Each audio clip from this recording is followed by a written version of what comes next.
There's money in being offended. There's money in being a victim. There's a lot of money. Tess Holliday is making bank on being a victim. Madeline Georgetta is trying to. I think she's bleeding. I think she's bleeding out, but she's trying to make money off, promoting victim culture and people being the victims. There's no victims. Stop being a fucking victim. You're not a victim. Are you fat? That's all you are. Then you're fat. It's not your identity.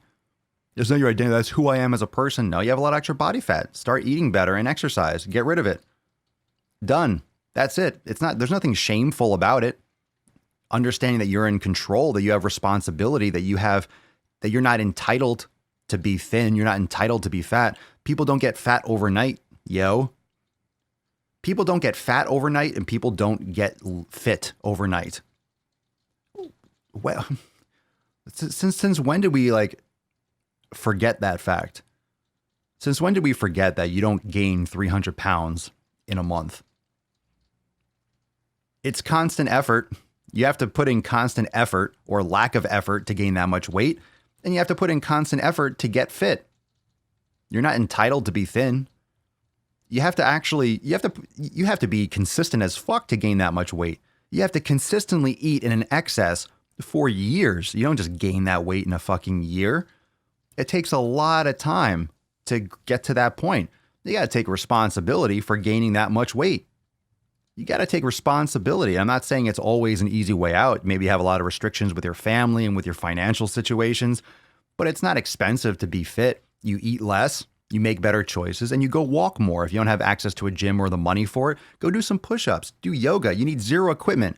If you have a phone and you're watching this, you can watch and follow and do calisthenics and do anything without equipment, and you have all the free shit you want on YouTube. Just Google it. It's all there. Those are just bullshit excuses. And I'm not saying that some people don't have medical conditions, but shaming is you. You're the one that allows the shaming. You, motherfucker. Anyone watching, you're the one that allows the fucking shaming. Well, am I going to get shamed? I can get quadruple or triple shamed. I can be shamed for having a beard, for having long hair. I'm a white man. I'm a white man who's in shape. I'm part of the patriarchy and I'm fucking white.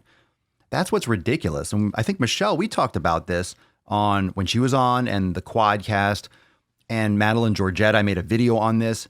When you start grouping all these victims together, it makes it easier. You try to attach all these different victims to one big movement. That way it can get some more steam. There's no white supremacy when it comes to being fit.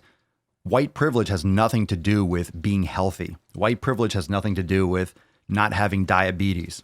But that's what these, fucking victim chasers want you to know. Why are these people? Why are these influencers trying to chase the victim culture?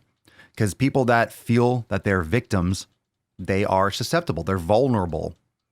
And what are vulnerable? I can't even talk. What do vulnerable people do? They shell out money. They shell out money because they feel vulnerable. They want to be a part of something. They'll pay for an app. They'll pay for a membership. They'll buy this. They'll buy this workout plan. They'll buy this diet plan that teaches them how to be anti-diet. They'll buy this workout plan that doesn't force them to lose weight. They'll just move and be healthier, but not lose weight when obesity is directly related to not being fucking healthy. It's literally mind games, yo. It's mind games and mind fucks across the board. Just fucking people's brains over and over again. And you get lost in this mire. You get lost in this shit because once you start clicking on one of those videos on YouTube or Facebook or Instagram, then the apps think that you want to see more of this bullshit. So you start seeing more. And then you get this wall of mirrors. So all of a sudden you are the one and you start feeling shamed and you start believing this nonsense because everywhere you look, you're looking at accounts that are reinforcing these bullshit ideals. Thanks for watching, fam. Make sure to subscribe to the Daily Swole podcast on YouTube so you can catch the live streams every single day.